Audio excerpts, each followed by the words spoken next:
This is Solaris Nights with your host, William Double Double.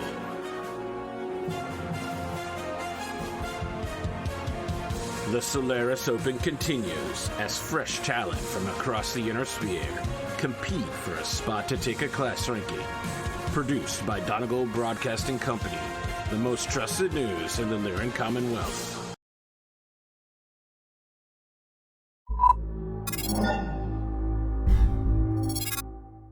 Cosmo, you already know that you've received a private invitation from a silent investor to attend a showroom meeting. We'll get to that in a minute. You've also received several notes addressed to you. The first one reads...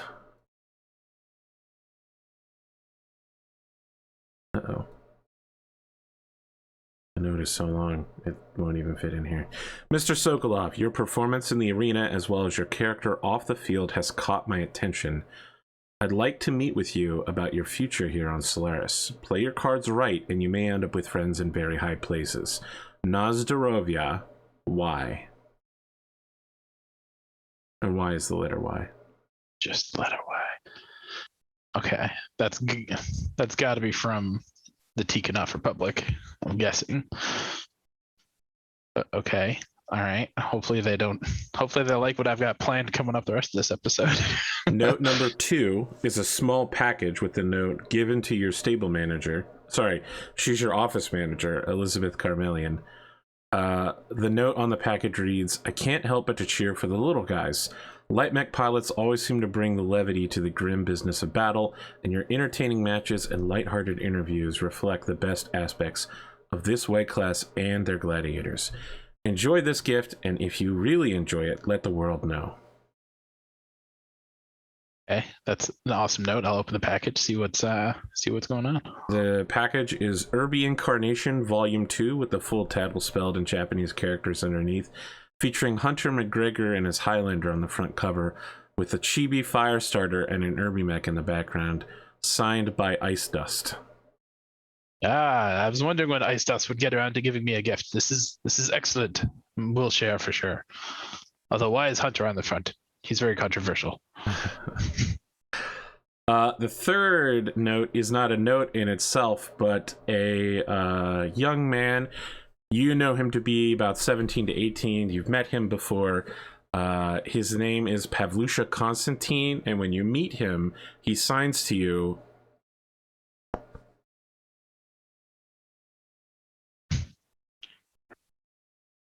You can see that since the last time you've met him several years ago, he seems to have taken an injury to his throat, probably his voice box, and now speaks in sign language.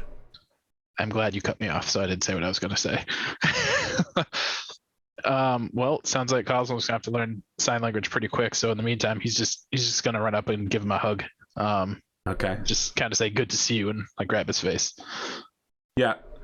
I feel like there's enough technology in the future, specifically via Comstar being semi-benevolent, that you could probably have some sort of device that would quickly vocalize those kind of signs for you. Okay, then yeah, absolutely. You'd say it's been at too the very long. least. My mastery of ASL is not good enough to do a whole episode of conversation. I actually had to practice a bunch, and I got name wrong, so don't worry about it. Okay. Just know that this young man can only speak with an ASL. So okay, well, I as a player only know two words, and that's cookie and hamburger. So good enough.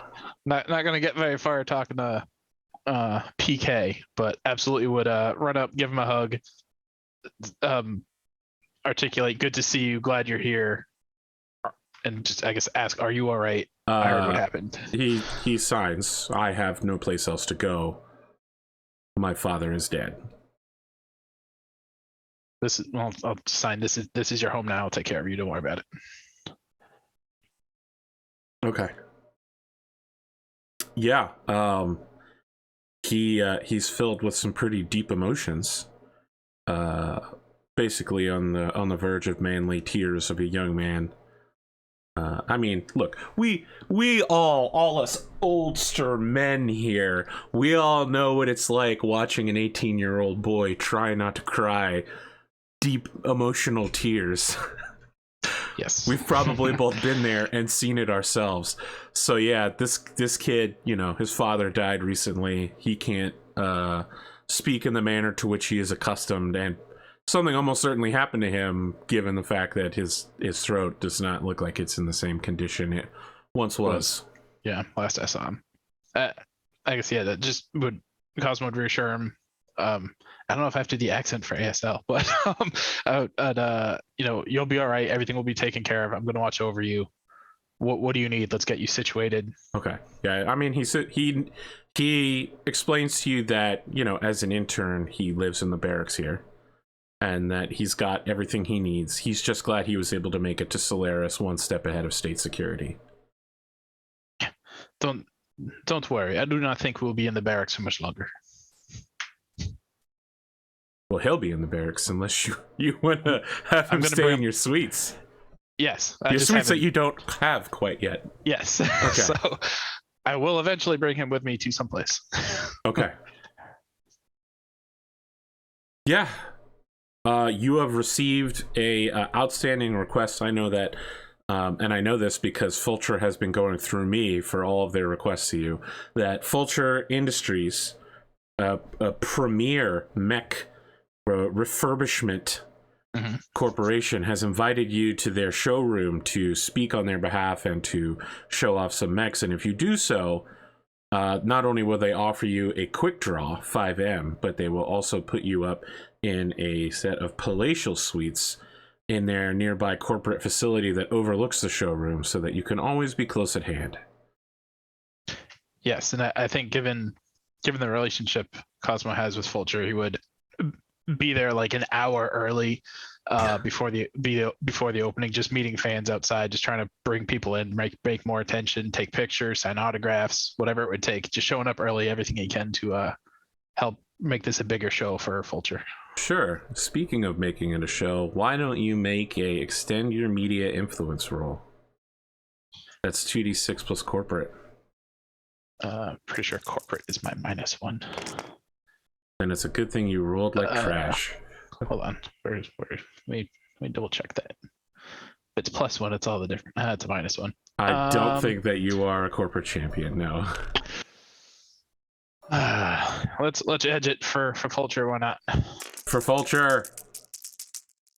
So you need to hit at least an 8 on the dice, and you hit exactly an 8 on the dice. 7 to 9. You get what you want, but it costs you something you have or does not go as intended. There's a couple options here, but is there anything that stands out for you for how things don't go as you intend? Trying to think. The two my initial responses are probably upset some other sponsor by spending so much time with Fulcher, but the only other one I think I've done anything with has been Spirit Customs, and I'm using their mech today, so I'm not sure if I would actually upset them. I would say, you know, the thing that always comes up with these is that you get a reputation as a sellout. You've already been building that to some extent. After last week, it's only gonna get worse for you, because I know what your future plans are. But yeah, the idea that you will go along with, you've seen Community, yes? Yeah. All right, so there's an episode called The Conspiracy, where it's literally a bunch of conspiracies all lining up all at once. And in it, the dean is like, I'm part of all of the conspiracies. And then Jeff is like, no, you're not part of any of the conspiracies. You just go along with whatever the last person who talked to you says. That's what I feel like Cosmo's getting the reputation of. He will follow whoever last talked to him or gave him money. He has zero loyalty. That may not be true, but that is the reputation he could be getting, is one thing I put on the table. The other thing I would say is a possibility is that he somehow fumbles this and turns it into another kind of comical meme situation where everybody's just like, oh, that Cosmo, he can't be taken seriously. I actually kind of think it's more the first.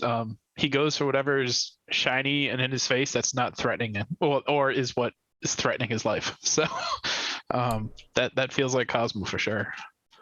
So things are winding down you know, people are leaving the Fulcher showrooms, and the kind of people that come to see you aren't exactly your fans. They're the kind of people who buy mechs casually on the weekend. You know, Oh, jeez. yeah, Not Cosmo's crowd for sure. indeed. So you have a lot of people who want to take pictures with you just so that they can say they lived a wild life, having met and gotten a picture with a real Solaris gladiator before they go home to whatever summer planet they're summering at. You know what I mean? Yeah, so I guess now to go for the meme part too, I'm sure in these pictures these people don't want to touch Cosmo, so Cosmo's gonna certainly get right up in there and like give him the old hugs and make like it just be like, yeah, look at us. Afterwards, you are approached by two men. One is kind of vaguely Eurasian. He's got some Chinese heritage and also some like French-German heritage. He looks very friendly with you, like he's happy to see you, but he's wearing a solid gray business suit. The other man is staunchly Germanic in heritage and has a little Federated Commonwealth flag pin on his shoulder collar. And the first man says, Nicholas, you know, when Fulcher Industries said that they were going to be meeting privately with you, I was so happy that they could arrange a meeting between you and me. I've been wanting to speak to you for some time. My name is Mr. Hickory, and this is my comrade, Mr. Birch. We have a vehicle nearby, and we'd like to speak to you about some opportunities. Would you like to come with us? Of course, I'm always interested in opportunities. Would PK have been with me, or would I have let him? You tell me.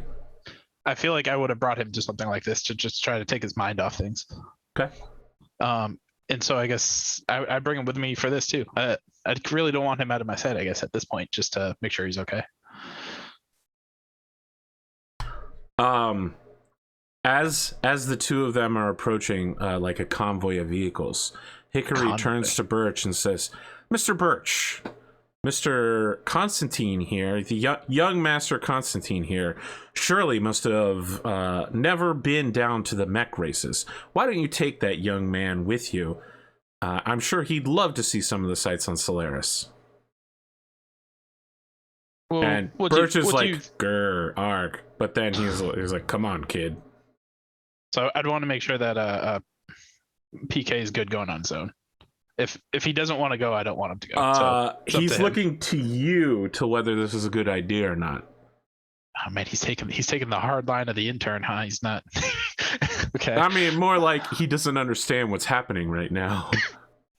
Can I use this super tech to convey to him? Do you want to stick with me? You want to go see some races? I'll meet up with you later if you go see some races. Mr. Birch will take care of you. All right. When you say Mr. Birch will take care of you, he'll trust you and thus Birch enough. You can tell that Birch is not enthusiastic about babysitting. But Birch, it looks like he's complying though. Yes. Perfect. So Birch, Constantine, and a black SUV peel off from the rest of the convoy. For a while, you and two other vehicles drive around for a little bit before the three vehicles split up. And at that point, Hickory pops a champagne bottle and pours a glass for you and says, Nicholas, can I call you Nick, or do you prefer something else? Nicholas, please. Or, if you're going for the persona, Cosmo. But Nicholas is fine. I do not prefer We don't Nick, need your persona. We want you. Nicholas it is. Nicholas, I understand you have some issues involving your political allegiances. We can solve those problems for you if you can help us solve some problems. And when you say we, who is we? We're good friends of Fulcher Industries. Well, any friend of Fulcher is a friend of mine. What we can thought I do you'd for say you? something like that.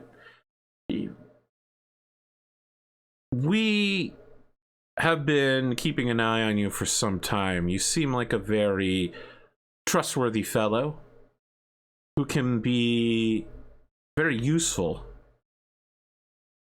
and we'd like to put you to use. You have the kind of personal history that we're looking for.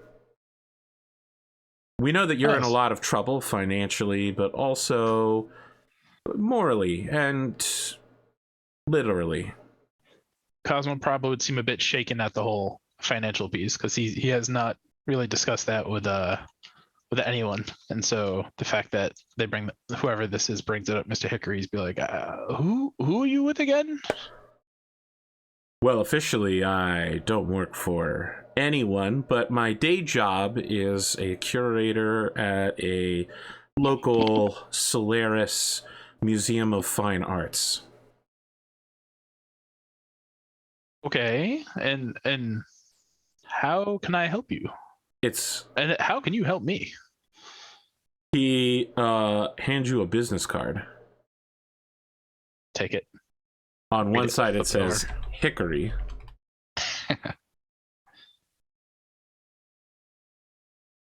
And the other side? And the other side has the fist of the Lyran Commonwealth. Light bulb. I see. This is real. This is no prank. You are serious. Yeah. When you look closer, that fist has beneath it engraved the letters LIC, which is the Lyran Intelligence Corps. Well, this my organization is going to great risks in order to bring you in, Nicholas. You're in a lot of trouble. Yes, I am. This is a lifeline I did not see coming. Will it not hurt my image more in the short term? Are you okay with this? Our plans for you are to keep you where you're at, but to protect you as best we can. Now that is something I could use. Now, we're preparing an alternative identity for you, complete with tax information, birth certificate, residences off-world. So when you're ready to leave our service, we'll have you move somewhere safe and secure with a full family history. No one will ever guess who you really were. It's totally a moment for an insight check in Pathfinder, but you can make a research check. There's certainly questions on there that cover this exact situation. Sure, why not? Let's do it. Like, what should I be on the lookout for? Or are they telling the truth? Is he telling the truth is the big one here. Well, just know, even if you fail, you still get to ask a question. That's a 7, and it's plus instinct. Instinct is my +1, so I'm an 8. Okay. Is he telling choose the one truth option and you gain 1 stress.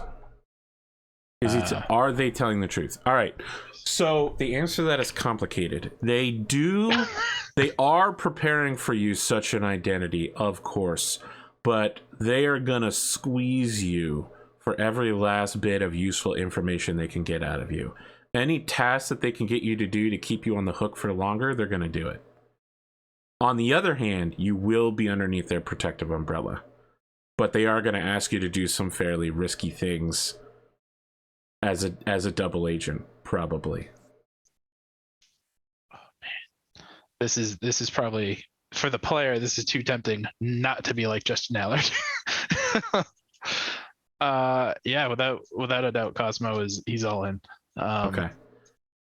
Yeah, he starts to explain to you what he wants you to do, which is to continue feeding Mr. Way whatever information he wants. Ask Mr. Way's questions. They're going to provide you a nearby the suites that Fultra has offered you, and they're going to set those suites up to record everything that happens within them, so that if you bring Mr. Way there, they're going to try to get compromising information out of him. Oh, interesting. I have to invite Mr. Way over. Not necessarily today or even this month, yeah. But they want you to keep doing whatever Way tells you to do, whatever he asks you to do, and then just to report on Way's activities. Oh, this is so good. I never actually thought I'd make a political character, but good lord, that's where I'm at. This is awesome. Just be aware that this guy is your handler. You're an asset, not an agent. Yes. Yeah. Okay. Very easy to cut loose ends here. Yeah. Oh, absolutely. I'm glad we Mr. did Way this is before. also your handler. Yes. I need to invest in acting skills. But I'm glad we did this before my list of talking to Mr. Way.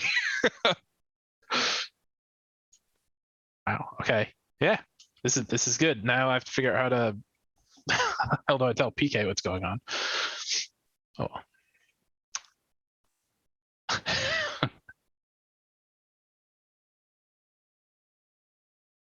Yeah.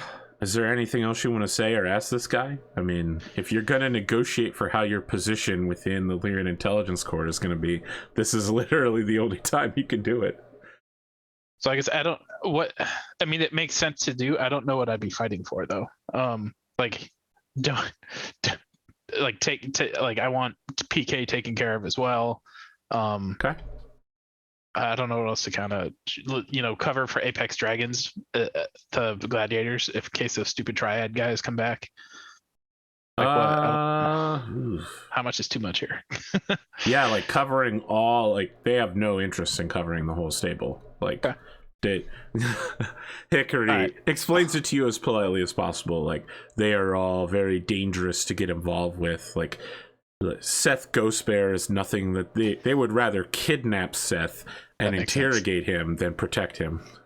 Okay, how about just PK, Elizabeth, and Buck? Okay.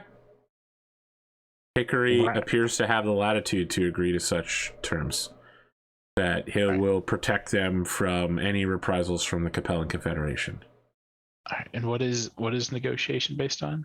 There's no negotiation rule. He just agrees with you to do what you want. Awesome! Based Nice. on this, so I can't botch this one. Nice.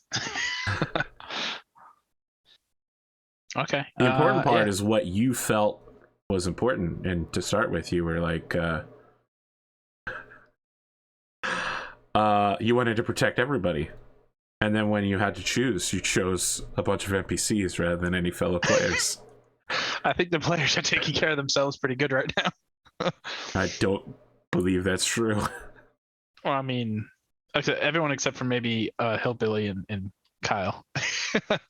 They've got their own sort of protection I mean, Seth will kick the crap out of anyone who tries to mug him. Ferryman's shooting people. The first thing Seth did when he encountered danger was attempt to run into a police station. That was pretty funny. It turns out there were his own people coming over to pledge allegiance to him. Yeah, I don't know that he he could take care of himself. I think he's afraid to get stabbed to death at this point. It's a very real possibility given his actions. Yeah, so you find yourself a member of the Bodians branch of the Lyran Intelligence Corps, which is responsible for training new assets and deploying them to the field. And your intern, your boss, and your tech are all going to be looked after as long as you continue to bring useful information about the Capellan Confederation back to them.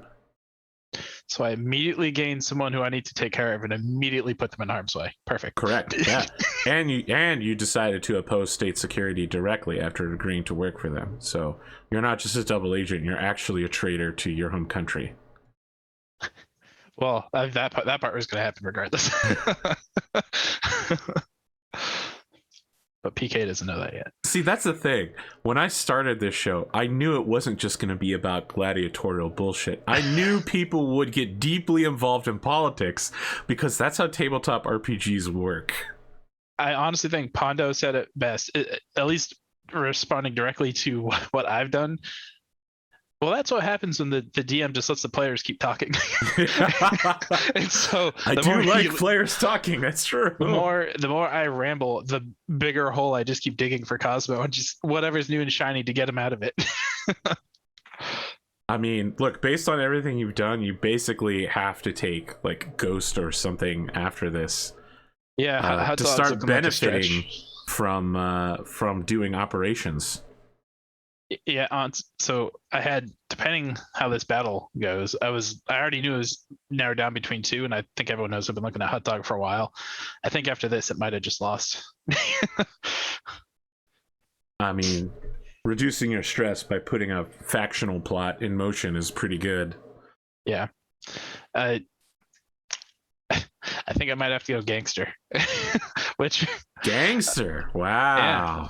But not will be odd is I don't think it's going to be with Amos Everett. It could be two separate entities of gangsters. Sure. So this will be interesting.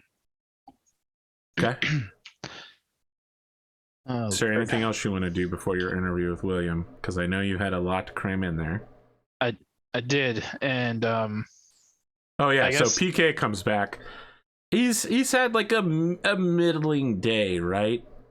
Yeah. For one thing, he hasn't been under threat of the Maskarovka like killing him in the middle of the night anymore, or fleeing on whatever dropships he can hitchhike on to Solaris after his father was killed. On the other hand, you know, he doesn't know a lot about mech fighting or mech racing, but he did just get to see a lot of heavy metal moving at very fast speeds. So it was a normalizing day for him. A 300-kilometer-an-hour flea, perhaps. I think yeah, he tells you all about this cool guy, Amos Everett. Have you ever met this guy before? PK, wait till you meet my stablemates. I think you'll recognize a couple of them. I'm not doing so bad here. All right. Yeah, he nods. I'd probably want to get him a nice meal and make sure he's basically as comfortable as possible in this transition. Oh, let's talk about your new palatial suites in the corporate building. Yeah. All right. So you have two butlers and a night butler. God. You have a concierge who will pre-book you tickets to any events that you're looking to do in the local area. And if you have a trip that you want, they will provide you transport to and from the event. And you have a personal body man when you go out if you need protection, who is a Fulcher Industries security guard, complete in like he's wearing like a Fulcher uniform and then like body armor over top of it.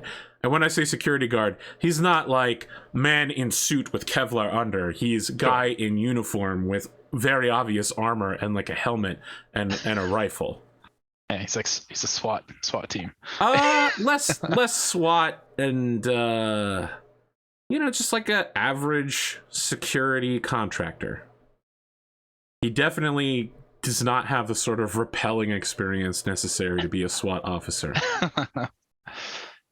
Okay, this is so as much as this is new and different for Nicholas and he's adjusting, his primary concern is just trying to make sure that probably PK is good with all this. It's a big change considering where he was probably yesterday or the day before. So if he wants, probably take him around the sites, show PK Solaris getting a ride, which Nicholas is like, this is great. Show him the different arenas, perhaps from the outside. And then so just wait till we go inside and meet the rest of my stablemates. Okay. One thing he definitely does at your suites. Speaking of, it's top 2 levels of a corporate facility. So we're talking like 4,000 square feet of rooms. They quickly begin rearranging a room from like your second office study into PK's room. And he uses closet. He uses the butler to order up a bunch of fried chicken and pizza. Perfect. That's awesome. They are they're prized like meals in the Capellan Confederation that you can rarely get, but are deeply beloved. Nice. That's fantastic. Cosmo will probably eat with him, especially the fried chicken.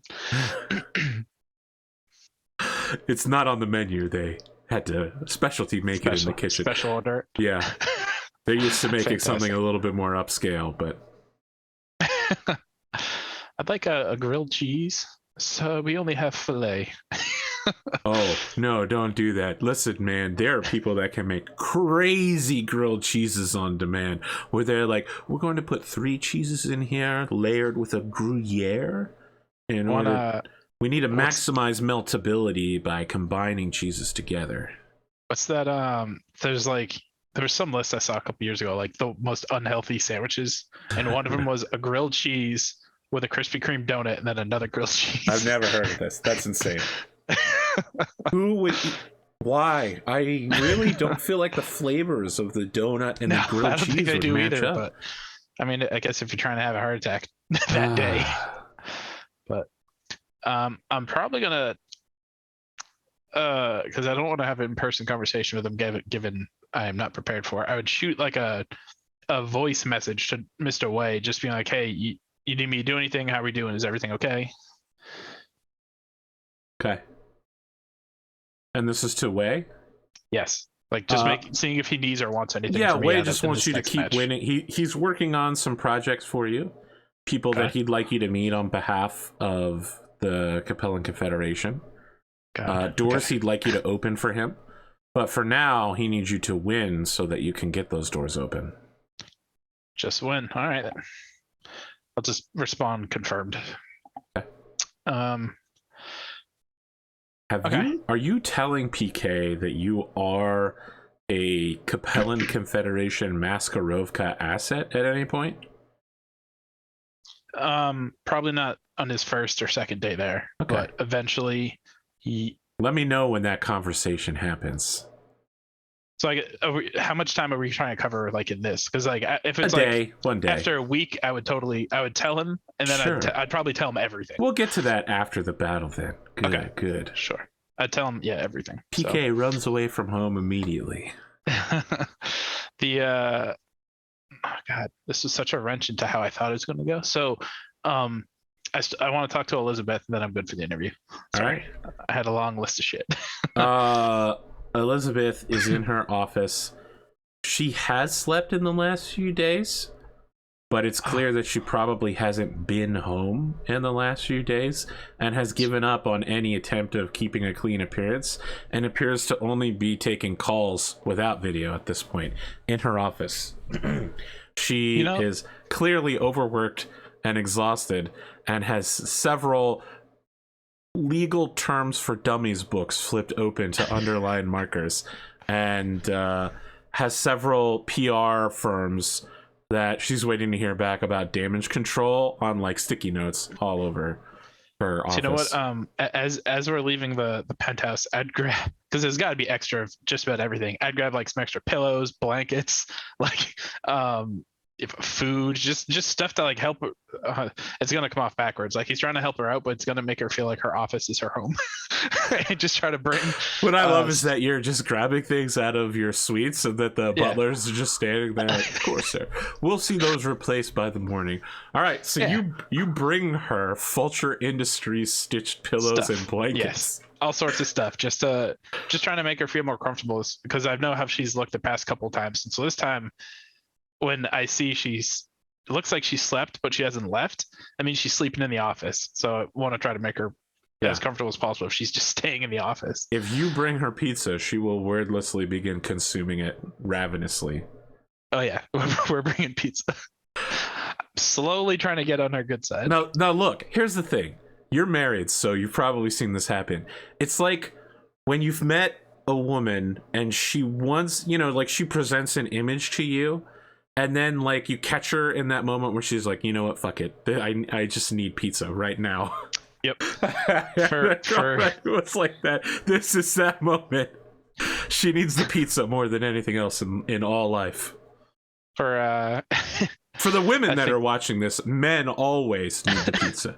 That's our only setting. Yeah, we always eat pizza that way. But with total abandon. The other thing I will say does it sometimes is a good meatball sub. Wow, I've not heard of this one. Okay. But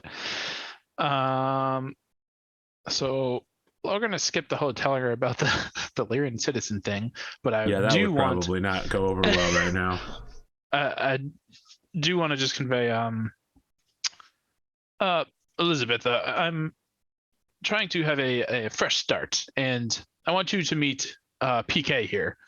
I'm not going to announce this to everyone else, but I thought I should let you know that the reason I'm here as a Apex Dragon gladiator is because of PK and his father. She stopped. She's just like, I know. She's got like. How do you know? How does everyone know? We're good at what we do. We have a lot of money. Well then, She's like, I know who PK is. I'm the one who approved his internship. Okay, I just didn't think anyone knew how I got. Okay, all right. So, fine. Then I guess I would like to try to instigate more sign language programs. Like, I'd like to start educating more people about that within our own. She's nodding and she's like, listen, I could really use a win, okay? I could really use a win. If you could get out there. She like wipes a napkin over her mouth, getting that pizza grease away. If you could just do something positive, please, Nicholas. I feel like she's asked me this for the past 3 weeks, and by this point, when I get to the role, I'm out of edge. Like I am right now. She's just like, we need, the stable needs a win right now. We're getting slaughtered out there. I will do my best. PK, apparently you already know her. I guess we're done here. Let us go to the interview. She grabs your arm and says, Cosmo. Yes? You can't lose this battle. You are the third person from a totally different faction telling me this. Yes, but that mech doesn't belong to you. It belongs to the stable. The Spirit Custom scalpel? No, the Semyorka. Oh, that's the stables? No. It's not. But what she's saying... Listen, let me be very clear. You own that mech because it's one of your mech tech mechs that you started with. But what she's saying is it is in Apex Dragon colors. Okay. They can't be seen losing mechs. Okay. All right then. That's our mech. You cannot lose it. It's not going to happen. Have you seen Andre? He's a buffoon. Actually, yes. You remind me. She says that while looking at you with a very drawn out S. Superman S? No, it's a 90s S. The cool S. You see, PK will be fine. Although, Elizabeth, I do wonder, is the tech I'm trying to win for our stable, thanks to Dynamo, what is he actually a Klansman, or did I just buy into Andre's bullshit? We think that he is. Can I research roll it? You can research roll, of course. Don't fuck me. No, that one just hung there for so long. That's unfortunate. What's your instinct? Instinct is a 1. It's a 7. So that bumps you up to a 7, which is good enough. So you take a second point of stress. I am now up to 3 because I came in with 1. You live a dangerous life, my friend. I have a pen test. You get one option to answer. Sorry, I'm trying to find where my stress is. My if you want to, so damn long. I will straightforwardly answer you. Is this guy a Klansman? Is he? I guess I would phrase it. Was Andre lying? Is he who he says he is? He is who he has been proclaimed to be. He is, in fact, an actual clan bondsman. So that makes me wonder if he's actually paying him or not. But we'll cover that later. Andre claims he is. Interesting. Well, we keep that up. When we win, we'll keep that up. All right. You find yourself seated across from William. Yesterday's match had like 40 minutes of RP time too. Remember when these matches used to just kick off in the first 5 minutes? Well, we have a lot more political intrigue now. Some of you do, yeah. This is true. Yeah, William's just like, Nicholas Sokolov, Cosmo, thank you once again for being here. Thank you, William Double Double. And I'd like to start off on a positive note that I never thought I'd say these words coming out of my mouth. Congratulations to Seth. I'm very glad that he and Killer Kyle, Killer Kyle, I don't know what he goes by anymore, defeated Tanaga. Did you hear what that man was saying? He's lost his marbles. Are you speaking about Star Captain Omega Tanaga?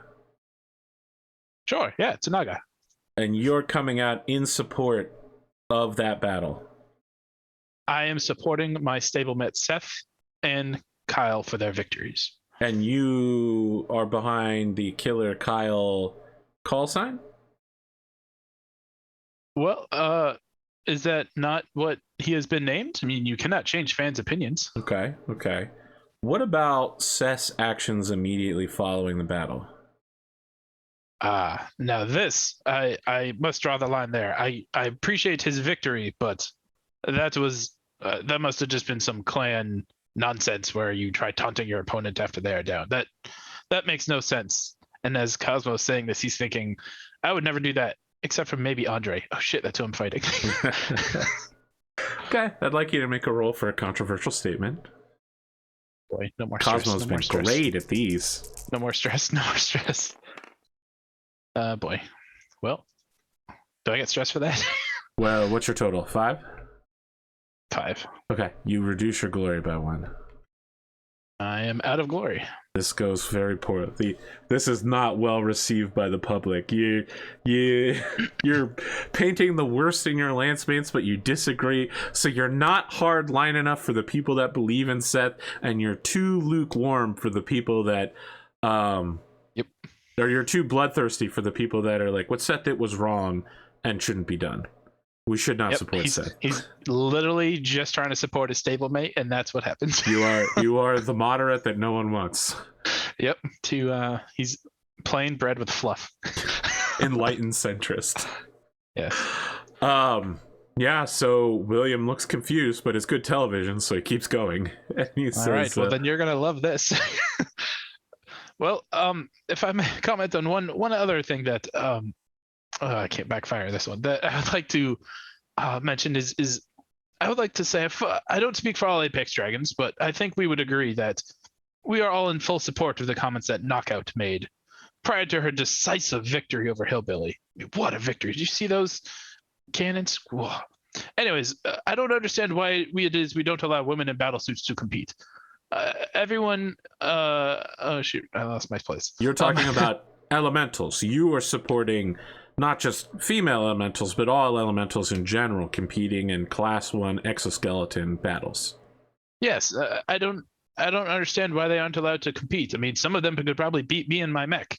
The only thing I will say is, competing here on the Solaris, it's a privilege, right? We gladiators are lucky, but everyone should be afforded to have the opportunity to get that privilege. Why do we lock some people out? I don't understand. I mean, look at me. I am from the compelling confederation, just a mech tech, but I'm here. Why not give these other folks a chance? Roll to make a political statement. 2d6 plus entertainment. I'm entertained. What's your entertainment? 0. Okay. You can reduce your stress by 1 or gain 1 glory. God, do I think I'll get shot in the head? Nah, I hate that glory roll. I'm just going to reduce stress by 1. All right. So for the folks at home, if he takes any if he gets head capped here, this is the end of Cosmo. He has no edge and he has no glory to avoid that. One Gauss rifle round to the head will end him permanently. This is just like when you said, why are your arms unbalanced in armor? This is ridiculous. And then I had 1 point of internal armor on the left arm. Oh, man.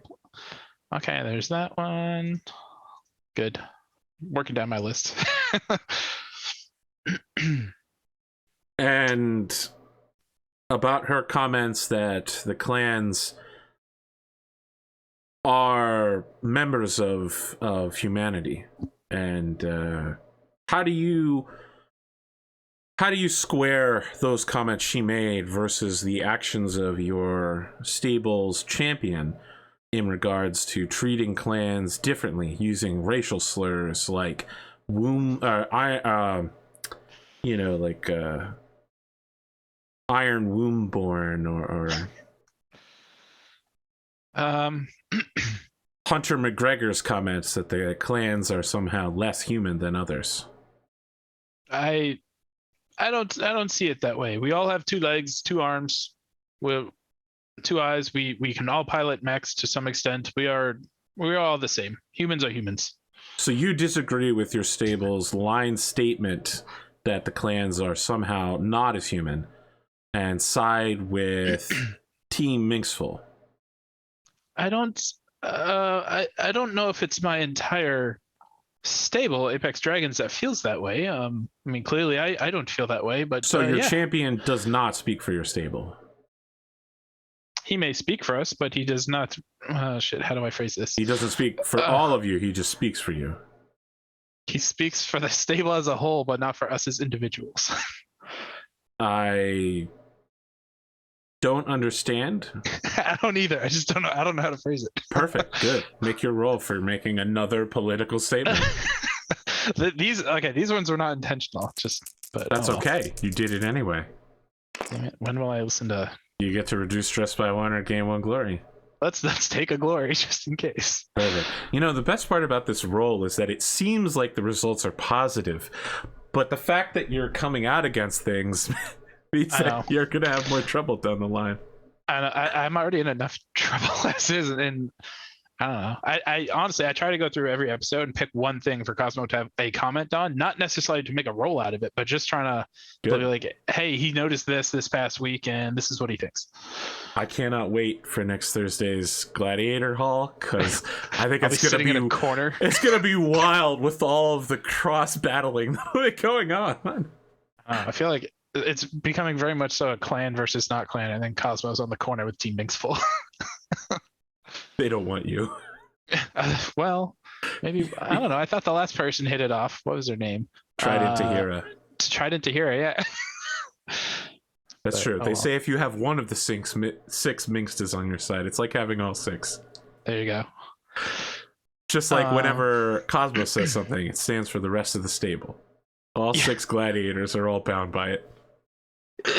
Just like that. Well, Cosmo, this has been a tumultuous and eye-opening interview. Now, you have been chasing this battle for some time.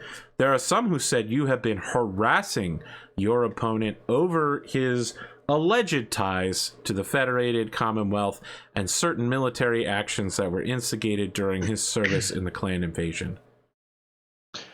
Yes, I support nearly all gladiators here for the hard road they get here to be an entertainer first. However, looking up Andre LaFoe's background, he was discharged for too many civilian casualties.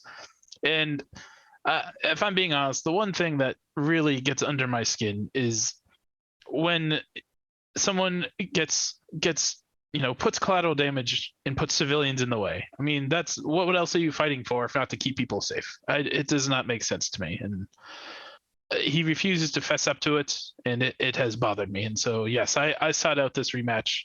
And I don't really know what I hope to gain from it at the end, other than hopefully Andre admits his faults, which I think will help him go a long way in repairing who he is. How do you intend to go into this battle? Well, I don't know how I plan to go in, but I plan to come out with a victory. So you're guaranteeing victory? Yes, and I would like to dedicate this victory to Vulture Industries, who has generously sponsored me. You guys don't have promoter yet, so you won't get that bonus. Oh, I can't do that? Well, you can definitely do it. They just won't get the bonus until someone buys the promoter. No, that's fine. Although, would Mr. Way want me to do it to Compelling Confederation? Nah, Vulture Industries. There is no better partner on Solaris than Vulture, and that is, I mean that. They have taken care of me. They've taken care of PK. Oh, PK. William Double. Have you met PK? And then hoping PK signs hello and whatnot. Yeah, PK is a little bit off camera, but they get a guy with a hand camera. PK, introduces himself in ASL, and they have a sign language interpreter act as his voice nearby. Yes, and so what? Actually, this brings me to my last point. Thank you, William. You keep me on track. William hasn't said anything for like a full 2 minutes. He's just watching you. This is basically just Cosmo's gears turning. You're just like, William, you're such a good conversationalist. You provide the best interviews. You just hand me the microphone. I'd like to announce a new program that I'm launching in spirit of PK being here is Pavlusha, for those of you wondering what PK stands for. That we need more awareness for communication with sign language. As you can see, Pavlusha has he's lost his ability to communicate through verbal means, and I myself, I struggle communicating with him in our first interaction, but I'm committing myself to learning, and I think why not teach others as well. So I'm starting an awareness campaign to help educate those on sign language. Okay. Make a setup or make a extend your media influence, which is corporate. Boss, this is a -1. Hey, I'll take that. What's that? Is that a 10?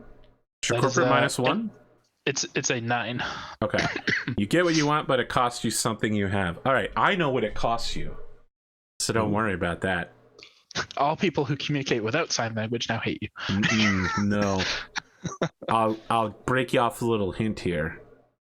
The Maskarova is looking for your boy, who you just put up on television. Well, that's why I didn't give his last name intentionally. I'm, the only way to identify someone is via their name and not through any other means, like looking at them. Well, you said physically. He was like in the back and not really like fully. He was on camera. Well, okay, I guess if you they said, zoomed in, I suppose. Here's PK, and they put a camera on him.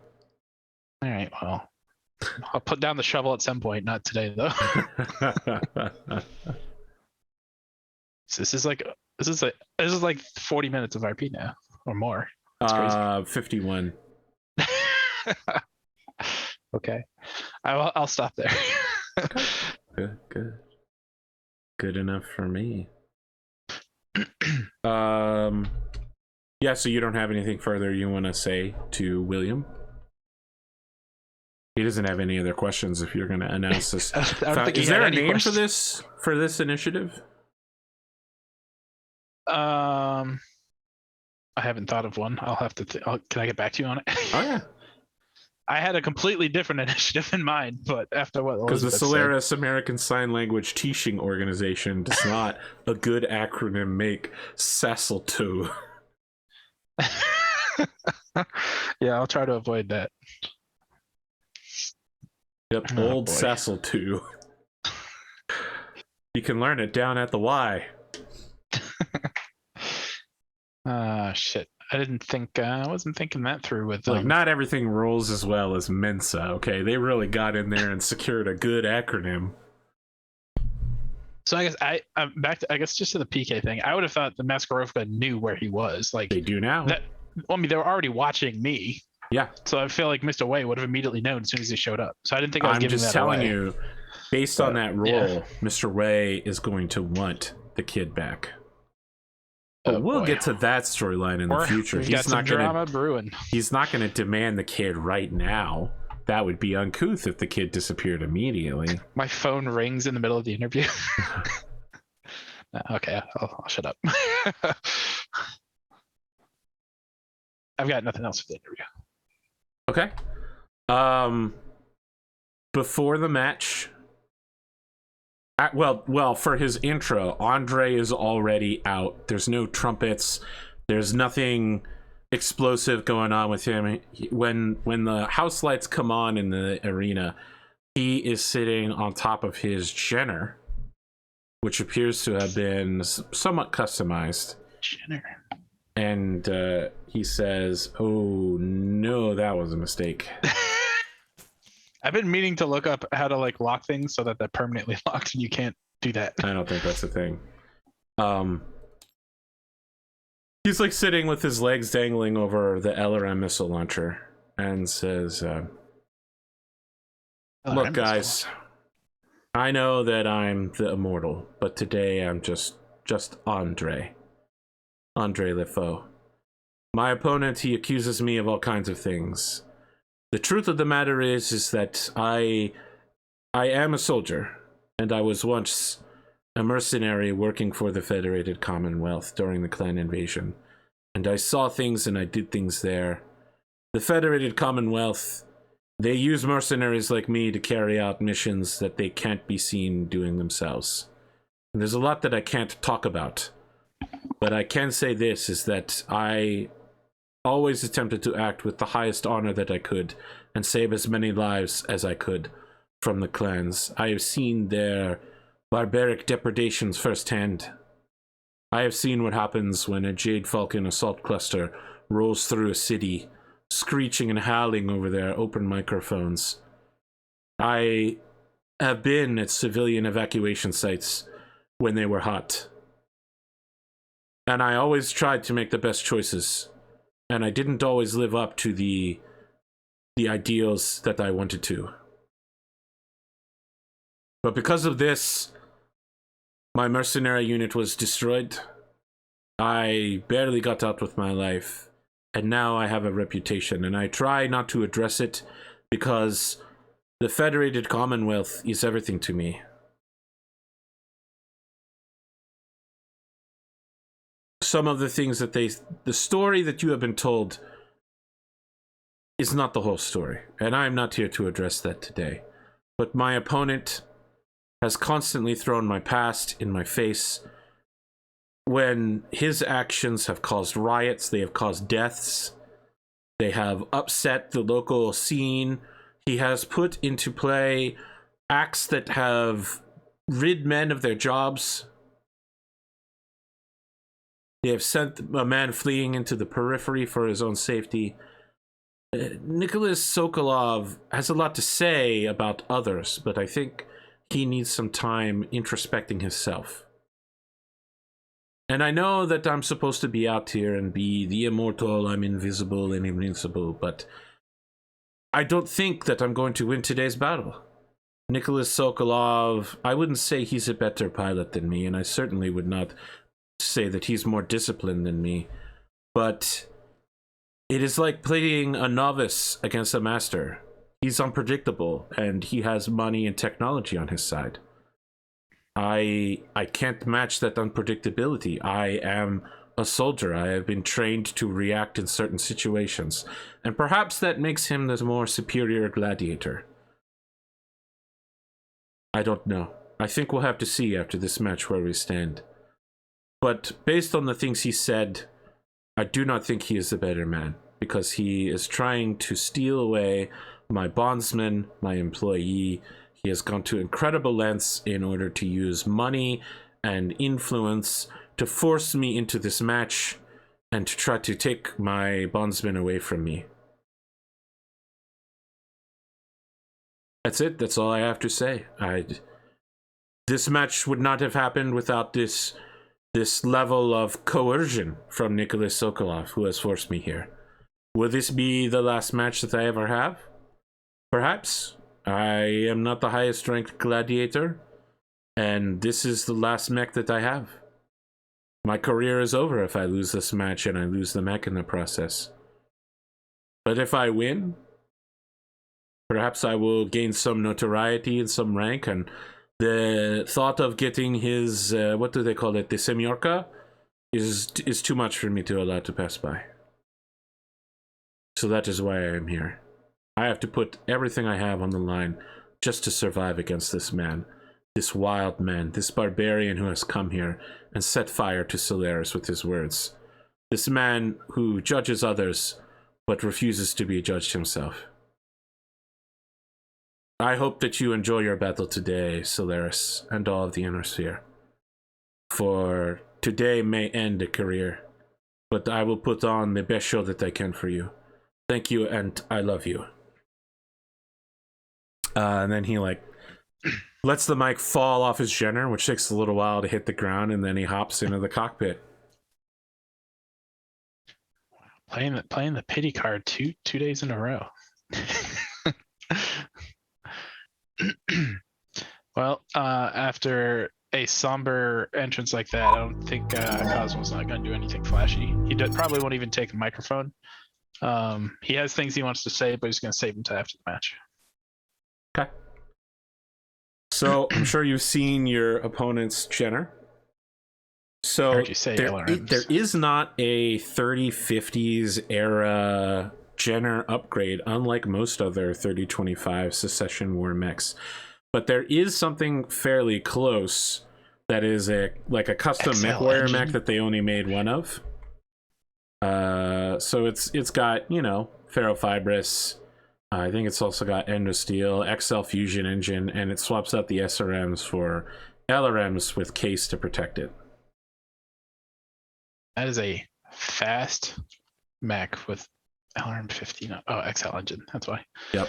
And like no armor. And Wow. we've also All got your scalpel, very Yeah. short range but exceedingly fast, super fast, and more than enough armor to survive any single shot that he can throw out. yes. Probably. Okay, well, you've guaranteed victory, so you know you might not have everything on the line since you have 4 mechs now to your name. 9 initiative. Do I get the stress beforehand or after for the guarantee? Before. What you at? Good thing I lost one. You're at 3 again? Yeah. Initiative 7. Okay. What did you roll? Sorry.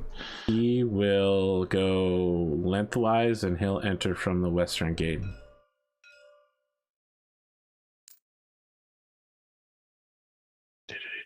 I'll just start the road. Which one's which way are you facing? Does like this that. not have the... I don't know which way is the front. Yeah, I'm gonna put the script on it so that it'll do it properly. Uh-oh. Neither of these mechs have the script. This guy does. That's why I put him here. That's perfect. I was gonna have to load in another asset. That's why there's always a crab on the table. I normally delete him, so I'm glad I didn't this time. You can delete these boxes. These are... I normally delete the boxes.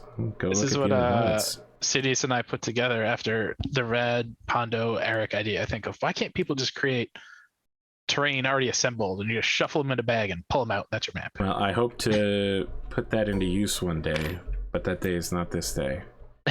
All right, so now you're facing down the road.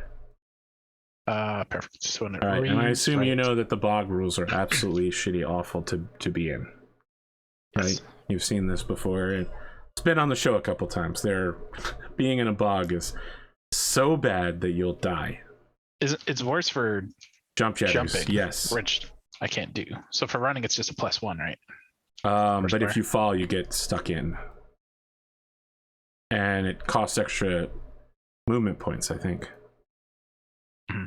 Yeah, the +1 I think is the movement point. Yeah. Yes. All right, let's roll for initiative again. Playing the pity card, huh? That's what you call them. This 9. You went with a teacher yesterday to a guy who's like, Hank Tankerson, Mr. the Ferryman. Yeah, I think just as the match gets underway, like the horn blares or something, you'd hear not you wouldn't hear, it'd be a private communication from Cosmo to Andre just to say, it appears I owe you an apology. However, you have a 10-ton advantage. Do not give up yet. Yeah, so he just comes back and says, I have no intention of giving up, because when it comes to you and me, I'm practically invisible.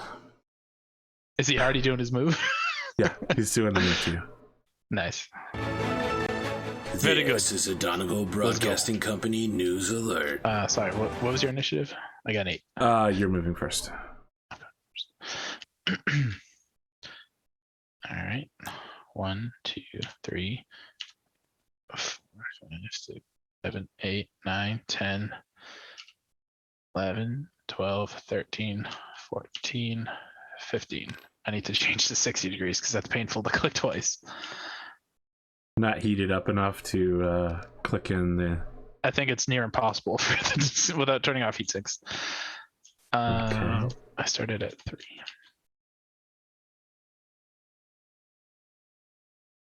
Shit, 12 hexes. What is that?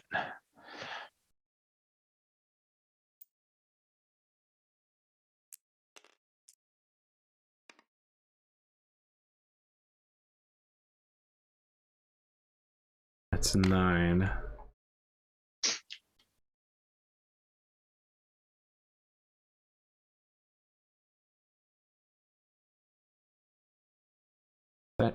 2 sets of heavy woods, which means you won't be able to shoot each other.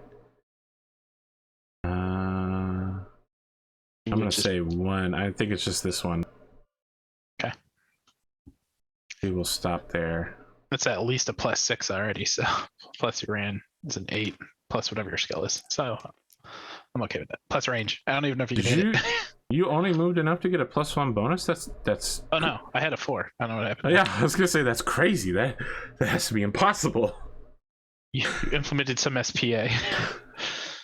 That makes you worse at evading? Wow. That's a heck of an SPA. You did the blur.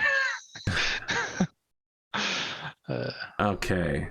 So if you're shooting first, but I doubt that you can. Nope, I'm out of range of everything. Okay, so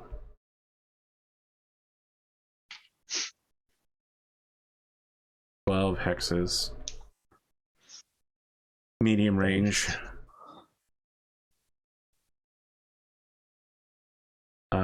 Yeah, he'll let go a shot. 10 for trees. Is his gunnery a 2? Wow. Okay. Oh, no, actually, he totally misses and couldn't make the shot anyway. I forgot about the trees. Yeah.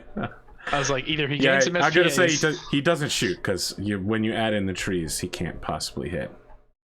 Right. Yeah. So nobody shoots and nobody wins. Let's remove our dice. No one builds any significant amount of heat, I would think, unless you are turning off every single heatsink. No, I'm good. Double 6s on initiative. Good luck.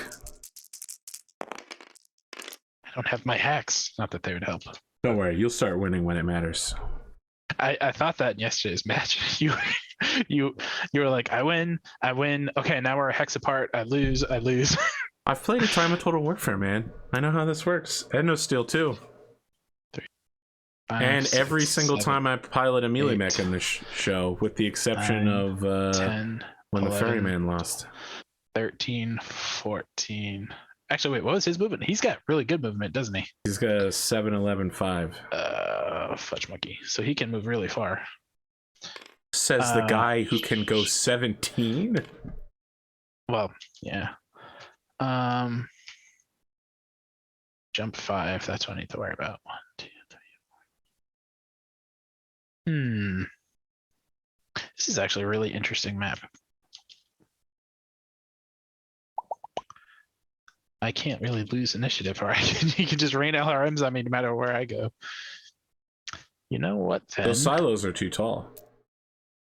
2, 3, 4, 5, 6, 7, 8, 9, 10, 11, 12, 13, 14, 15.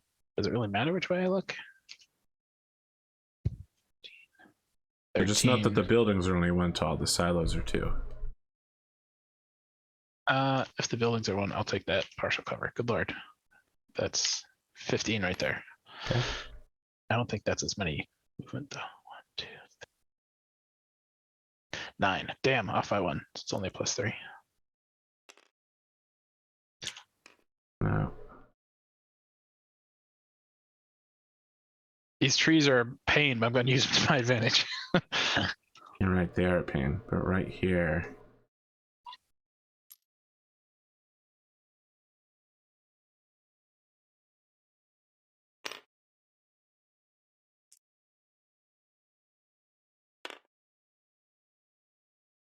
It's a tough shot.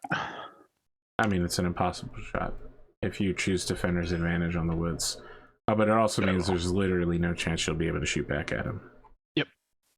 All right, the two of you continue maneuvering silently, I suppose. The crowd is, they're not. It's not that they aren't invested, because they're deeply invested in this match after what Andre said, but they're solemn, quiet. They're waiting to see what happens with all of the maneuvering because of how much is on the line. I think Cosmo he's thinking over in his head in these first 2 rounds, like, what have I done? What did I do now? 6. Oh. Come on, please let me win. Cheer, buddy. 11. 11, huh? That's rough. This could be a really big game of cat and mouse.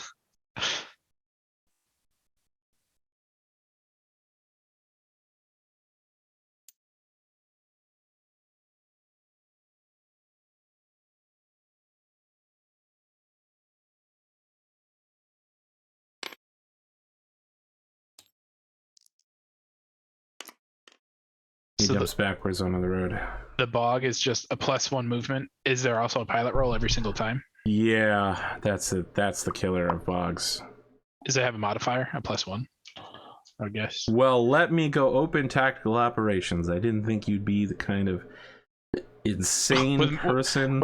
When my range is 6 and he's got LRMs and can jump, I either have to take the shortest path or something. All right. Although if I get +4, it's still faster. Bog down rolls. 5, 6, 7, 8, 9, 10, 11, 12, 13, 14. Okay, 15. it's +2 movement to enter a swamp hex. And Jesus, +2. Sorry. Mechs only apply a +1 and a +1 to all PSRs made in each hex. Okay, so that's what I thought it was. And then you get the bog down rolls, which are you have to make a PSR in every hex. Any weapon or physical attacks made against you if you get stuck are at a -2. And then you have to try to break out of being stuck at the beginning of the next turn. And stuck only happens if you jumped and fail a roll or if you fall. No, right? yeah, it's if you fail while running. Yeah. If you fail, you get stuck and you don't fall. But if you fall, you do get stuck automatically and have to get unstuck the next turn. All right. Well, let's give Andre a fair shake here because I think it's going to take too long to run all the way around. I don't think so. 1, I jumped out there 2, to specifically encourage a short range battle. 3, 4, 5. Okay. Do you want me to do a roll each time or go where I'm going first? Go where you're going first, and I'll just get a bunch of PSR checks for you. I'm going to need 4 of them. 4, 5, 6, 7, 8, 9, 10, 11, 12, 13, 14, 15. And it's a +1, so I need to get a 4 or better 4 times. There's Nice someone out teams. there with a binomial theorem calculator that is doing the math on the probability of you succeeding on this. I'm going to use a 1. Oh, wait, no, I'll just use the counter. Sorry. So 4 or better. Number 1, 2, 3. That wasn't even close. Don't worry about it. Okay. Yeah, you charge through the bog, rooster tailing mud behind you as you 1, move into short range. 2, 3, 4, 5, 6, 7, 8 hexes, I believe, is a +3. Yes.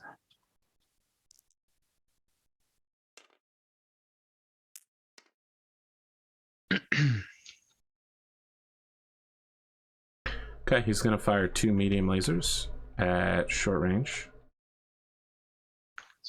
All right. I'm going to Alpha Strike because why not? That is a miss. And that is a miss.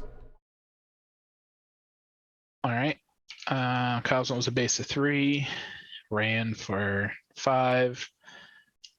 Medium range is 7, and you jumped for 1, 2 for another 3 is 10s. And their pulse lasers -2 is an 8. So I need 3 8s. Oh boy. Oh boy. How much damage? I believe they're 6. Okay, it almost goes through the cockpit. Yeah, 6 damage. First shot of the game, hit your opponent in the head. Killer Cosmo is what I Shot hear. number 2. What did I say? 8s. I needed 8s. That's a miss. And that hits location 5 on your front right leg, 6 damage. The leg is removed of all armor. No crits though. Not internal. Okay, cool. And that's it. Okay, it's an incredibly brutal round for him. You hit him in the cockpit. His mech doesn't have arms like his old commando, but you do see like the right wing come forward as if he's trying to get it to cover the cockpit, but he just chicken arms it for a moment because he's not used to piloting Jenners. Yeah, it's not so good. He builds 0 heat. How about you? No heat. I think it's going to be really, really tough for me to build heat. Why would you piloted TSM mech with. This was a Spirit Customs custom I know, creation. but I think you're supposed to turn off heat sinks. 5 initiative. I mean, I could, but I feel like that slows things down, at least for this fight. 12. That's not so good for him. Question is, how many pilot skill rolls do I want to have to make at a 4+? So can just stay close to you. I really do hate wall camping. But this guy is a piece of shit, so I'm just gonna not move. He invites you into close combat with him. Do I have... Does Mech have hands? Does. Oh wait, we've talked about this before. You don't support the bullshit rule if you get pushed off the map, do you? No. Okay. Are his weapons and his arms like I think they are? Yeah. Jenner. Okay. Ooh, the right arm for that one. All right. Well then, 1, 2, 3, 4, 5, 6, 7, 8, 9, 10, and here's how I went. 1, 2, 3, 4 hexes, which I think is only +1. I'll need you to make a PSR. A walk. Nope, that's jump. I don't want that. Walk. Let's do it over here. Need a 4.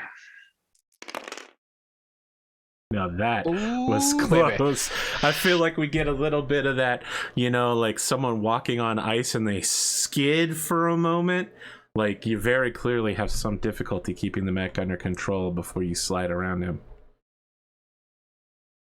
I have words with the city. Actually, is this a Sidious map? I don't know if it is. It is. Is it? I have words with Sidious, but how could I auto-load it if it wasn't a Sidious map? It's crazy. That's true. That is true. All right.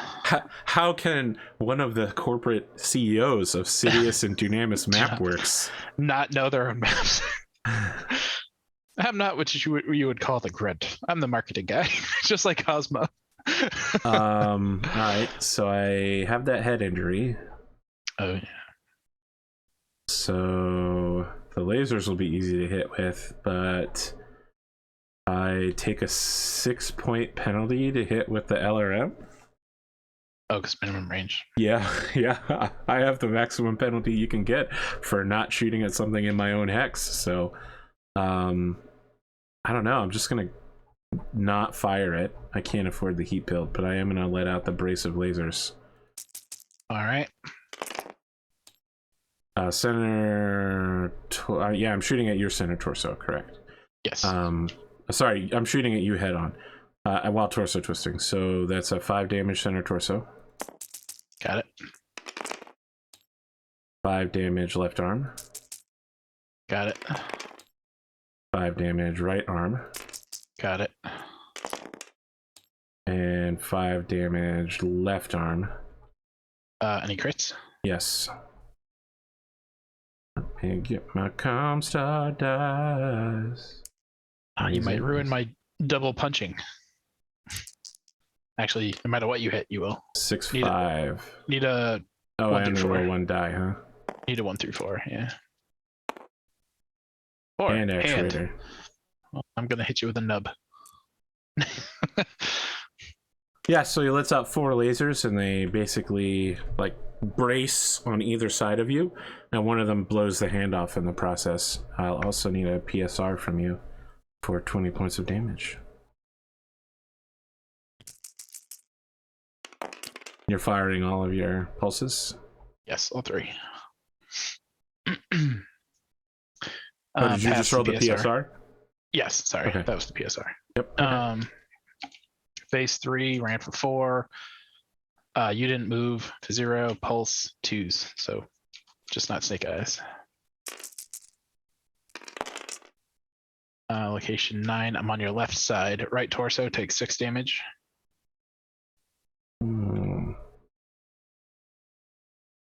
Does it go internal? No. Pulse phase number 2, it's a 6 left side, left leg takes 6 damage. It is at 0. And that also hits 8. Center torso takes 6 damage. That is not enough to force him to fall down, but you are... you've opened up both his legs, and his torso area is not looking so good. Any further hits anywhere but the left torso is gonna... This is why we kick.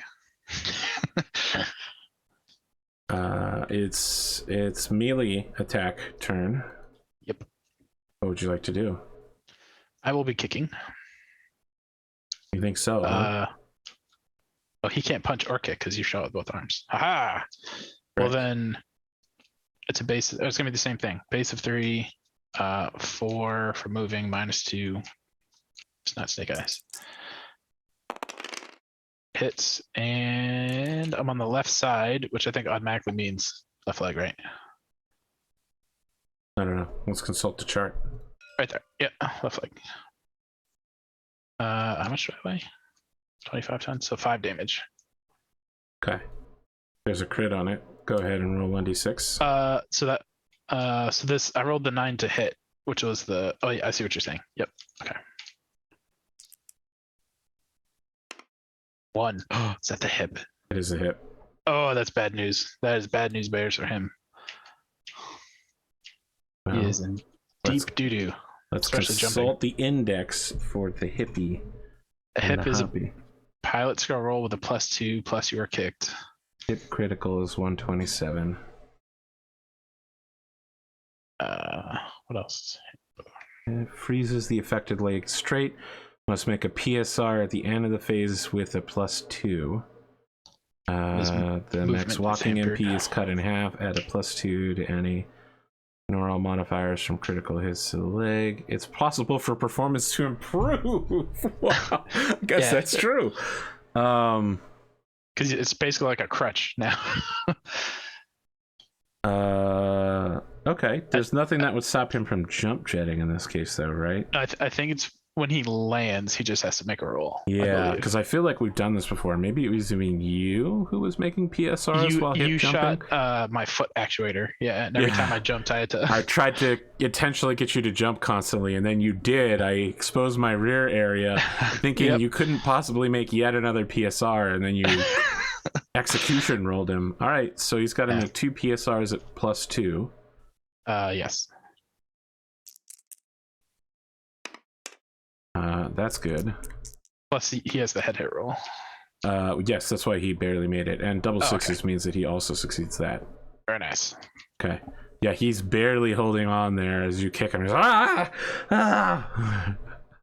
legs looking rough. Cosmo thinks about radioing him, just saying, "Do you want to keep going?" But then he's like, "It's his last fight. He's not gonna tap I mean, it's only the last fight if he loses. It's his last fight." Wow. 3 initiative. He stripped a lot of armor off of the scalpel, but it's because I did exactly what you're not supposed to do and didn't build up a lot of movement, which is kind of hard in a map surrounded by a bog. But all right, let's see. Initiative 10. You called it. As soon as we get close enough. Look, I've played this game before. I know how it works.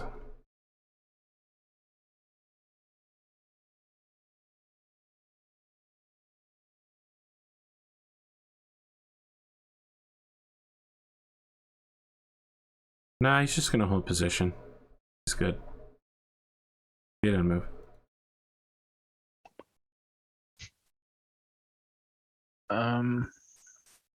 I feel like if I stay put, I can definitely kill him, but he can also really hurt me. It's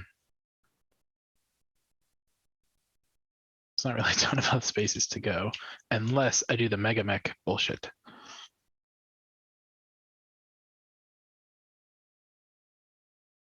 Turn 1, 2, 3, 4, 5, 6, 7, 8, 9, 10.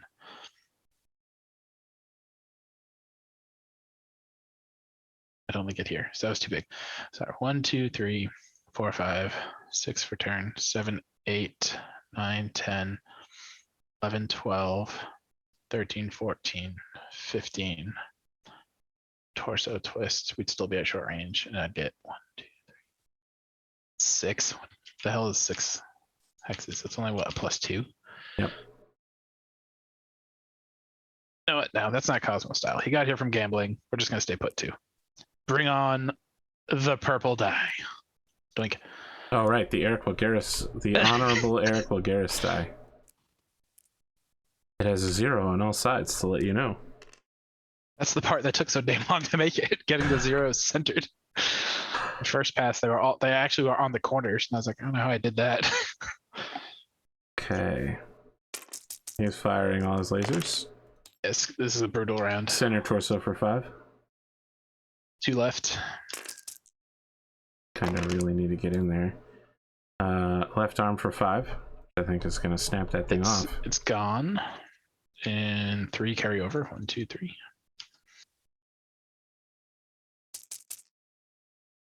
Sorry, Spirit. Oh, double ones. There go my dreams of wiping you out this round. Left torso for 5. No critical either.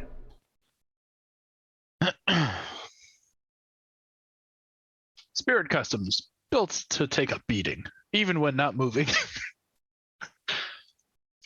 Somewhere, All right. Sun Spirit is dying from you using the Mech without running constantly. without moving at all. Yeah. This is actually not the how theme this in my Mech last was 2 made to matches. fight. Just get right up to the other guy and just stand still. You would be a good clanner, Cosmo.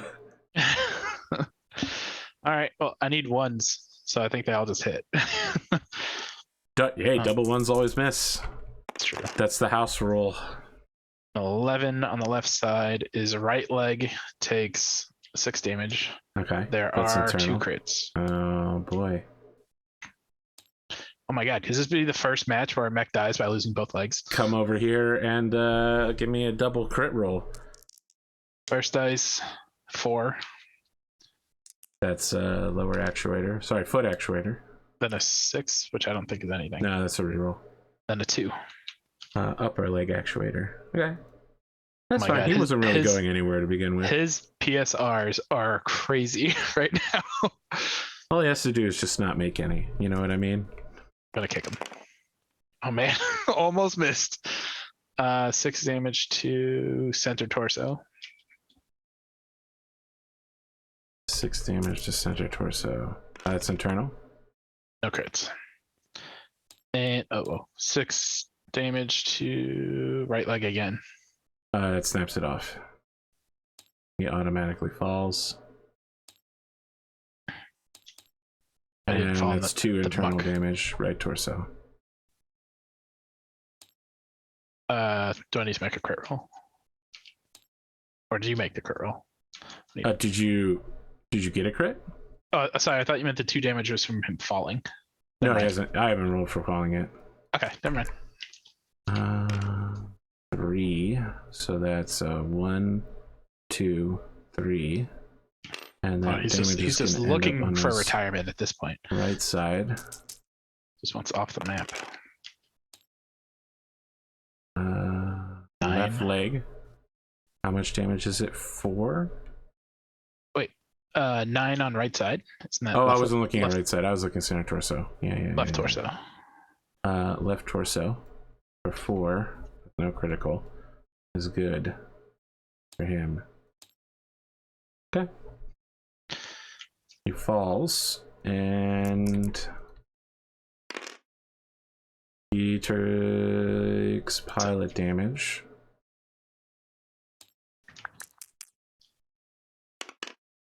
And he does not go unconscious.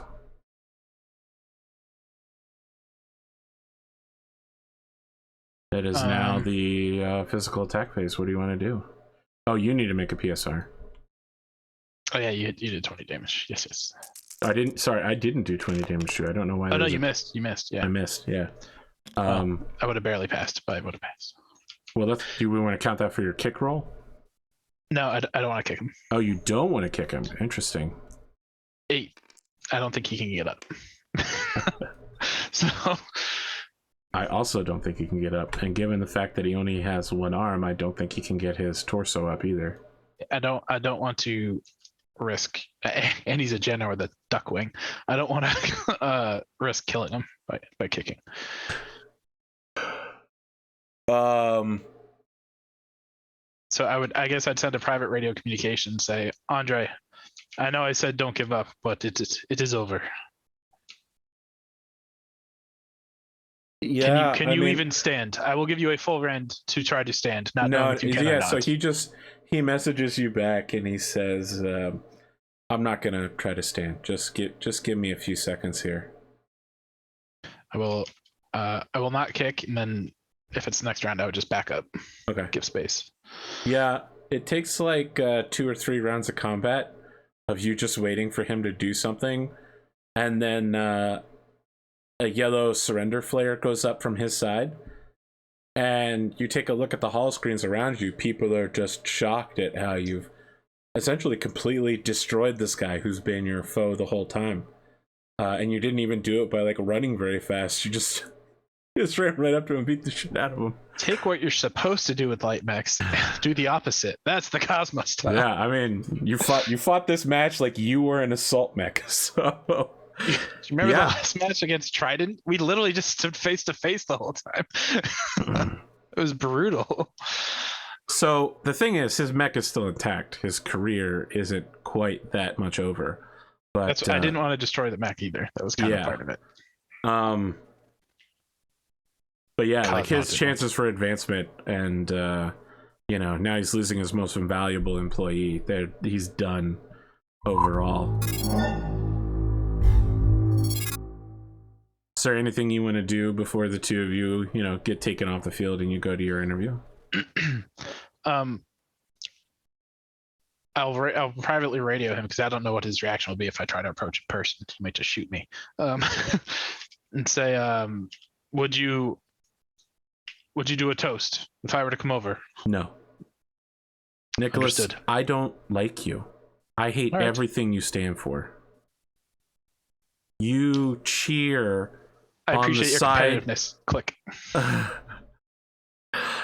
Yeah, I mean, afterwards in the post-match interview, he spends the time talking about your willingness to stand on the side of tyranny.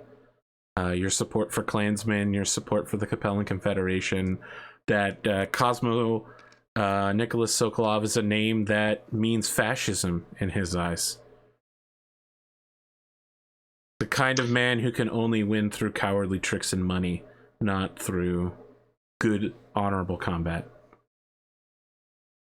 Before you go to the interview, a man approaches you. He's kind of tall, like 5'11", maybe almost 6 foot tall. He's wearing black glasses. What I mean is black rimmed glasses, and like a lab coat. He's got the lab coat. Yes, he's wearing the same like unit crest that Andre's mech has from his time in the mercenary unit, and he holds out a hand and he says, "Hello. Can I help you?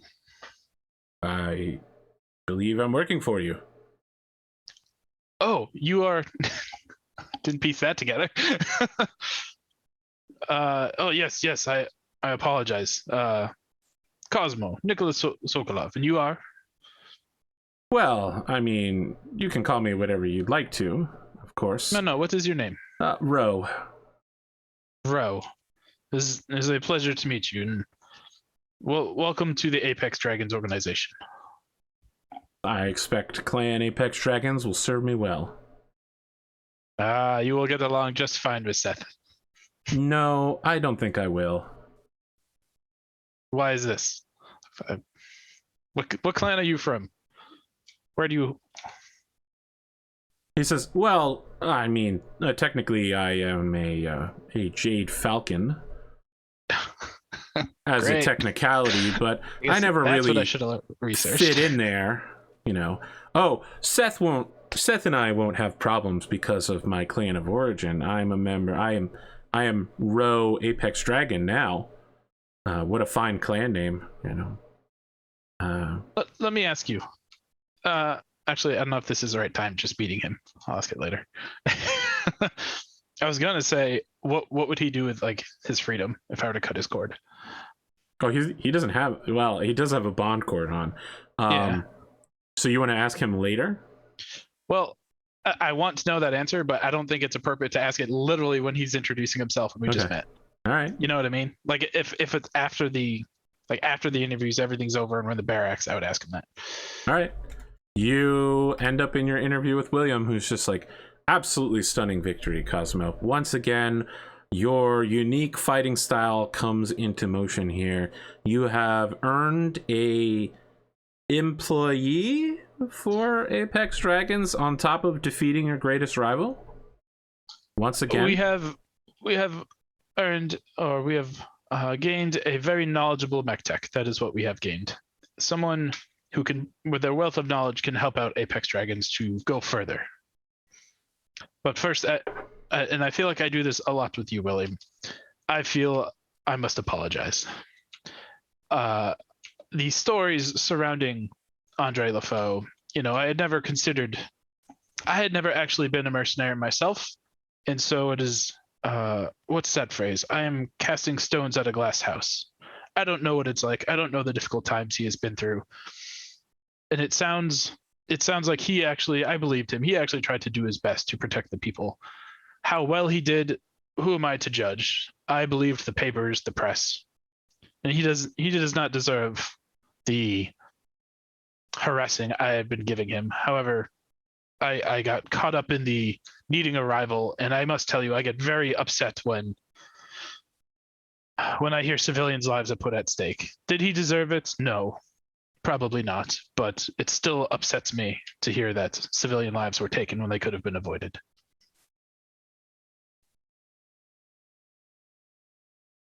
Unusual words of respect from you, Nicholas, especially when in his post-match interviews, your opponent seems to be doing everything he can to tear you down.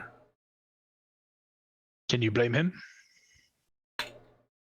I'll leave that for the viewers to decide. What are you going to do now? Out of all of the members of Apex Dragons, you are the one that I think has the most meteoric rise in his career. Would you agree? Well, I haven't lost yet, and while I've certainly made a lot of political enemies, I have proven as a valiant combatant in the not ring, but in the arena. So I guess I will just continue on my path. It seems the lightweight class 2, has been a good fit for me. I will keep climbing. Very well. Is there something you think I should do, William? I'm not here to suggest things for you to do. I'm here to determine. That's from one friend to another. I am open to your suggestions. You've been around for quite some time, yes? I've been around for quite a while, but I've made mistakes in my life as a younger man that he like taps his knee that was broken by the Arkady Aki Herzog Yakuza mercenaries. There are things that you can say and do that will stay with you long after you're a young, invincible man. So Cosmo's sitting there going, you've made mistakes. I've been here for 2 months. But I understand.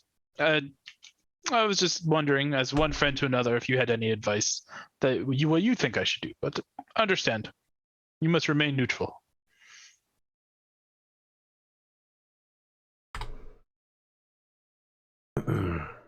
So what are your plans? Where do you go from here? You are the highest ranked mech warrior in your stable. You are perhaps undefeated isn't the best word, but certainly a top tier competitor within your weight class. It definitely looks like you're the kind of guy that can go far, perhaps even into the top 20 of the class 2. Real quick, out of RP. What's the name of the Shield Hall? Well, it's in two different. It's a club within another club. It's called the Shield Hall, but it's a Thord Shield Hall and the Valhalla Club. The Valhalla Club. So Cosmo would probably think for a minute. As soon as he says the top 20, it's just say, "I want to have my shield placed in the Shield Hall one day," and that is my goal. That is what I'm aiming for. And for starters, let's just stick to the class 2. That is where I feel most comfortable. Tough talk. You asked me what my plan was. Yes. Well, I do not plan on losing. So if I keep winning, I shall climb. I'd like to get a chance to put my shield up, leave a legacy. I think it would be a great inspiration for others who come from nowhere. As he says that, he's like, I hope Mr. Way doesn't think I'm calling like compelling confederation literally nowhere, just no background. Okay.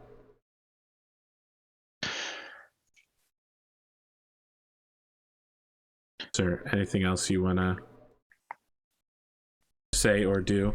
Anything you'd like to say to your investors, those who are your fans? I feel like there was something, and I can't remember what it was for the life of me now. Good. I'm pretty sure there was something in the first half of the video. I was like, I want to do this, but let's do it after. And I don't know what it was. One of the things was informing your boy that you are a member of the Maskarovka. Yeah, okay. Let's not do that on air. Yeah, that would be a mistake for sure. Okay, yeah. So I think that's it for the interview. I it's just the usual, like thanking Vulture Industries, thanking Andre. I'm gonna take the high road and not like say anything negative. Just an apology. I can't relate to it, but this is Solaris. So. Okay. Interesting. Just marking down your new ranking with everybody else's ranking, noticing that you're the first guy to get out of the 90s. I was already at 87, I thought. Yep, 87. You're holding it there. Oh, I held it there. I see. Yes. I mean, if you'd lost this battle, right, you would have been vulnerable to a challenge. Sure.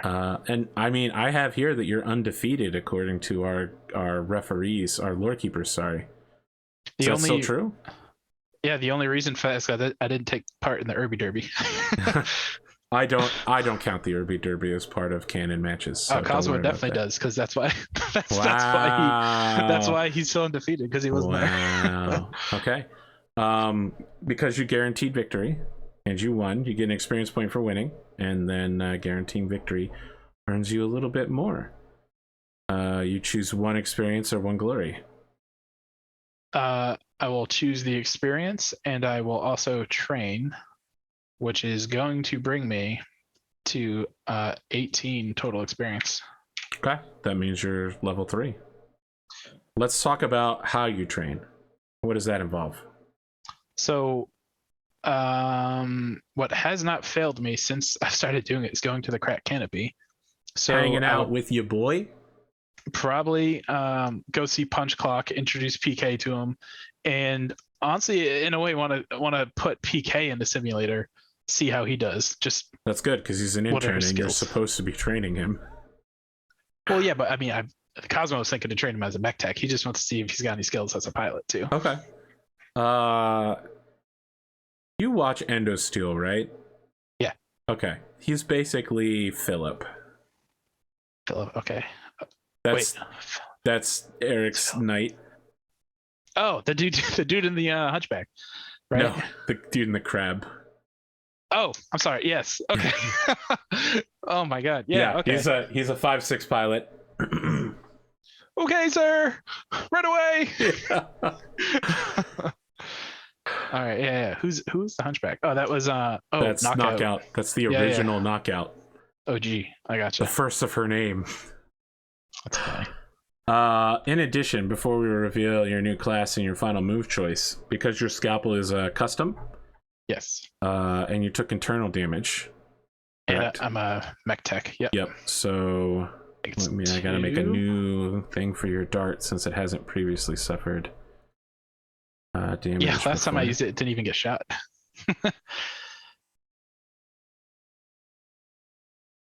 is going to end up being 2 wealth, correct? Yes. Okay. Your fire starter was repaired by one of the people who left you notes, just so you aren't worried about the Semyorka. When you get back home, it's all nice and shiny. I was worried I'd have to give it away while still damaged, which just makes him look like a scumbag. It does look like a scumbag.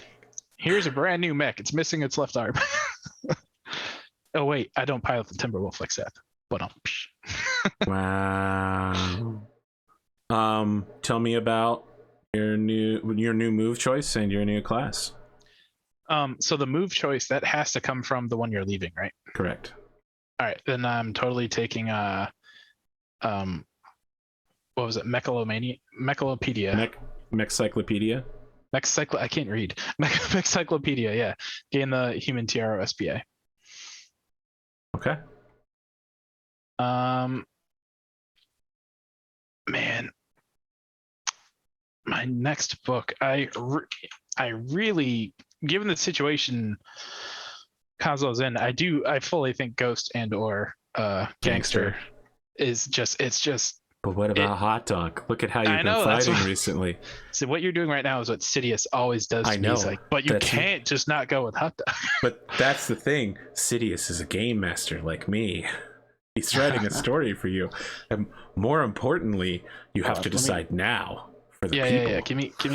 Let me open the link again real quick just to look at it. Make sure. You know, this is what's good to know that the classes I made are different enough but interesting enough that you would be forced to choose between multiples of them. Yeah. Just saying, let's make it all about me for a second. My game design theory, which has thus far been kind of mixed.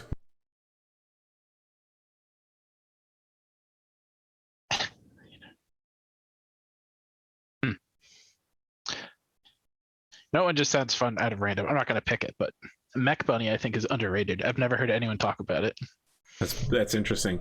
Mech Bunny is people who are just like, oh my, they're groupies basically. Yeah, they're the Solaris version of groupies. Yeah. I mean, if it wasn't for knowing what some of the shit Cosmo's done, you'd be like, oh, he's a mech tech. He likes working on mechs, likes building things. Maybe he's a groupie for them too. I don't know. I don't know. The very first sentence under Hot Dog, it just screams Cosmo to me. All talent and talk with no rep to back it up. You're a nobody from nowhere with a chip on their shoulder. I mean, that's Cosmo. I should have started with that though, because it gives you. You should have started with that. It gives you a 2 gunnery. But we didn't know you were going to be like this. No, I didn't. Get lucky.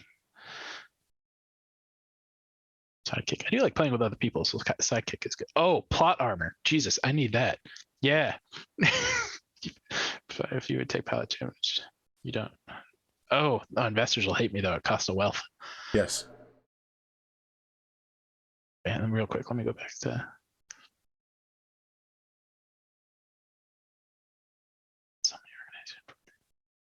Oh, Gangster just doesn't sound like Cosmo. We're gonna go with Hot Dog.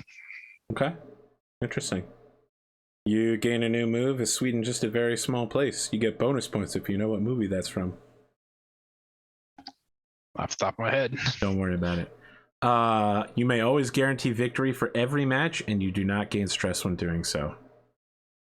But you don't get any of the stuff at the top where you set your gunnery to 2 and you're piloting to 4. That's only for if this is your first time. I gotcha. So I gain 2 moves right now. One from the old, one from the new. Wow, that's pretty. That's pretty sweet. I wasn't sure how that worked, but great. Where be my moves? Okay, right here. I mean, lucky and good is better than lucky is a Battletech quote. Yes, it is. About a Solaris Gladiator, nonetheless. about an Allard, nonetheless. That seems to be the path that Cosmo's on, but this is not. He wants to be Justin.